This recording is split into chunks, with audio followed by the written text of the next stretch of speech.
All right, parents, welcome back to Mr. Smith's math class. Again, I'm in chapter 2. We're completely teaching and learning about division. And our ultimate goal is to be able to divide by 2-digit divisors, whereas in 4th grade, all we did was 1-digit divisors.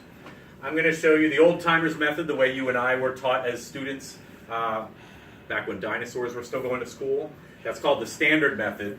And then I'm going to show you another method, and I'm going to preview a method I'm going to start teaching tomorrow.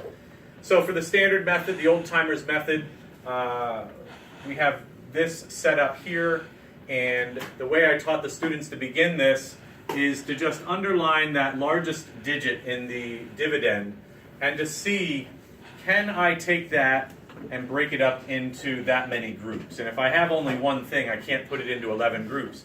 So then I taught my students to go ahead and underline the next digit. So instead of thinking of this as 100, I'm thinking about this as 16 tens. Now if I have 16 tens, I can put them into 11 groups, and my answer is going to go right above the 6, letting me know that my first digit is in the tens place value. Well, one group of 11 is 11, two groups is 22, which is too much, so we put the 1 up there. And then I taught my students a little acronym. Does McDonald's sell cheeseburgers? And each one of those letters in the acronym helps us understand what the next step is. I've already divided, so now I'm going to multiply. 1 times 11 is 11. Then I subtract. And then I have to do the check step, and the check step is a step that a lot of the students often forget. I have to make sure that I can't take a group of 11 out of that number. 5 is less than 11, so I'm good with the check step. I'm then asked to bring one number down, that 5 there. And now I am done with my first round, but I need 2 digits up here in my quotient, so I'm going to divide by 11 again. And I have the kids make another division sign there so they know where that division is coming from.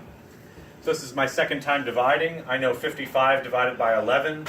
We have 11, 22, 33, 44, 55. That's 5 times. So I've done my second division step. Time to multiply. 5 times 11 is 55. Time to subtract. Nothing left over there. Time to check. I can't take a group 11 out there. Time to bring down. There's nothing to bring down, so my remainder is 0. You and I are very familiar with this method. We've been using it since, like I said, the dinosaurs came to school with us. The next method is called the base 10 blocks method. And I don't expect any one of my students, ever to use this method to solve the same problem. But what I do expect my students to understand is that division and multiplication are really one and the same. They're like brothers and sisters that get along really well. So here's the same problem, 165 divided by 11. I've taught my students that we can turn this into a related multiplication problem, in which case it would be 11 times some number, and that will equal 165. And then you'll remember I showed you the box method in chapter 1. We put the 165, that's the total area inside the rectangle. We're going to be dividing that by 11, or thinking about it as 11 times the quotient will equal 165. Then I taught my students to use base 10 blocks.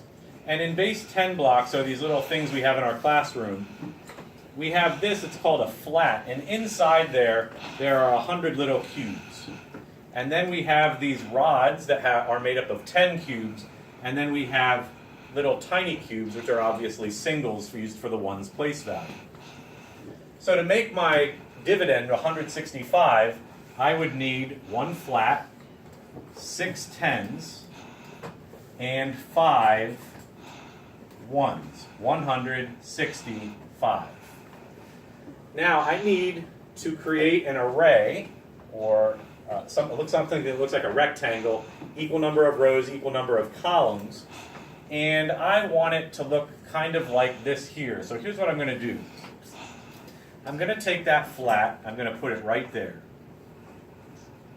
There are 10 rows across there in that flat. But I need 11 rows, so I'm going to take that 10 right there and put it on the bottom. Now, so now I have 11 rows going across, and I'm going to try to find out how many columns come down. That'll be my quotient. So I take this next one here, put it right there, and I take a single one, and I have it there. So there's a column with 11 in it, 10 plus 1. I'm going to do another one, and another single, another one, another single, another one, another single, 2, 3, 4, 1, 2, 3, 4, and then the last one, and the last one there. So now I've taken my entire 165 and I've drawn it out here. There's 100, 110, 20, 30, 40, 50, 60, 1, 2, 3, 4, 5. So this is this array here. So we have 11 rows. This is 10 columns, 11, 12, 13, 14, 15 columns. So 11 times 15 is 165. 11 times 15 is 165. And therefore, 165 divided by 11 is 15. Again, I don't expect kids to use this ever again to solve this problem, but it does help them realize that these two problems are related, and they're related to this area problem. Finally, tomorrow I'm going to teach a different way to solve the problem, and your students are really going to like this method, but I won't talk about that until tomorrow's video. That's called the partial products method. Thanks for watching. Take care.